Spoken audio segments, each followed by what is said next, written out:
with a great chance of regaining the Solheim Cup. Neil Bennett, BBC News. And Denmark's Thomas Bjorn is the joint leader after 3 rounds of the Loch Lomond World Invitational. He carded a 3-under par 68 for the day. But Frenchman Jean van der Velde birdied the 18th for 67. Both players are 6 under for the tournament. Leicestershire have won cricket's Britannic Assurance County Championship for only the 2nd time in their history. With 1 day to go of the season, Leicestershire can't be caught and are poised to celebrate the title in style by beating Middlesex tomorrow. The contest for the county championship, the closest in years, had been heading Leicestershire's way since this game began on Thursday. And a flamboyant last wicket stand of 112 between Alan Mullally and Phil Simmons this morning merely emphasised the point. After that, Leicestershire's bowlers were thwarted by some resolute Middlesex batting. But during the tea interval came the news from the Oval that Surrey could no longer catch Leicestershire. Well, just enjoy the moment. It's absolutely terrific. I take my hat off to all the guys that have represented the club this year. They've put in something special. They really have played brilliant cricket, 100% every day. Leicestershire are still well placed to celebrate the title by beating Middlesex tomorrow, but the trophy and a cheque for £65,000 are already theirs. The club has been in the shadow of Leicester's more conspicuously successful rugby union and football teams since their last and only previous championship 21 years ago. The captain then, one Ray Illingworth, might not have celebrated like this, but as in 1975, Leicestershire are worthy county cricket champions. Duncan Jones, BBC News. Damon Hill is on course to win the World Drivers' Championship after taking pole position for tomorrow's Portuguese Grand Prix. It's the penultimate race of the season. Hill, who only needs to finish ahead of the Williams-Renault teammate Jacques Villeneuve tomorrow to take the title, produced the fastest lap, 9 thousandths of a second faster than Villeneuve. It's going to be close between myself and Jack, but you know, I'm in a good position on pole position on the clean side of the track, and it's a difficult place to overtake. Harlequins stay top of Rugby Union's National League 1 after beating Bristol by 35 points to 24. The best of Quinn's 5 tries came from Wigan Rugby League star Gary Connolly. In Wales, Ian Evans scored 25 of Llanelli's 30 points in their victory over Swansea. Swansea's defeat means they're replaced as league leaders by Bridgend, who beat Neath. Britain's men's tennis players have clinched promotion in the Davis Cup to Euro-Africa Group 1. Mark Petchey and Neil Broad beat Tamer El Soui and Amra Ghonaim in 4 sets in their doubles match on Wimbledon's #1 court to give Britain an unbeatable 3-0 lead over Egypt. The favourite Coastal Bluff, ridden by Jimmy Fortune, won the day's most valuable race, the Ladbroke Air Gold Cup. It was a close finish.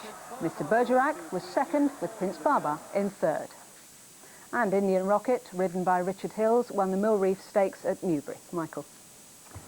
And that's it from the BBC Newsroom tonight. From Helen and from me, good night.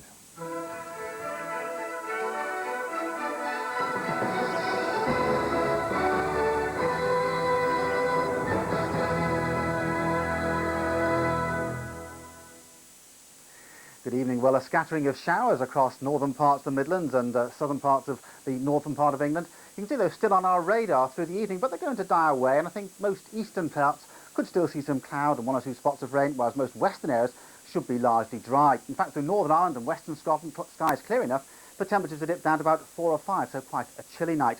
Now, moving on to Sunday, a similar chart to what we've got now, but the low a little bit further away, so the ridge mostly in control across the country, and that means that we will see lighter winds. So despite a grey start across central and eastern parts of England, the sun should come through quite nicely.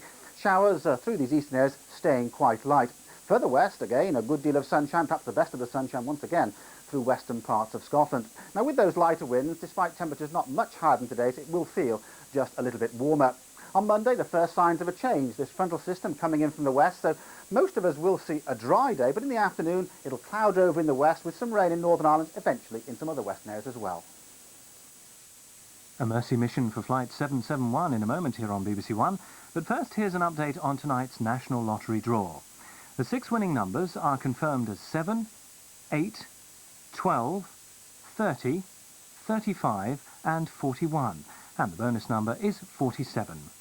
Early indications show that there is one jackpot winner this week, winning just over £10 million. It's a case of foul horseplay on the racetrack. He's been nobbling his own horses. You claim these are winnings. While Margaret is playing with fire. You're not suggesting I'm jealous of what's name? Oh. And Nicola is far from stable. Gary! The concluding part of Devils on Horseback. Pie in the Sky, tomorrow at 7:40 on BBC1.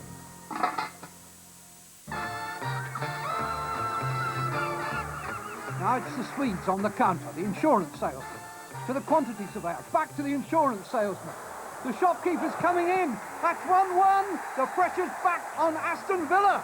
Helsingborgs may only be part-timers, but they're a full-time worry for English football.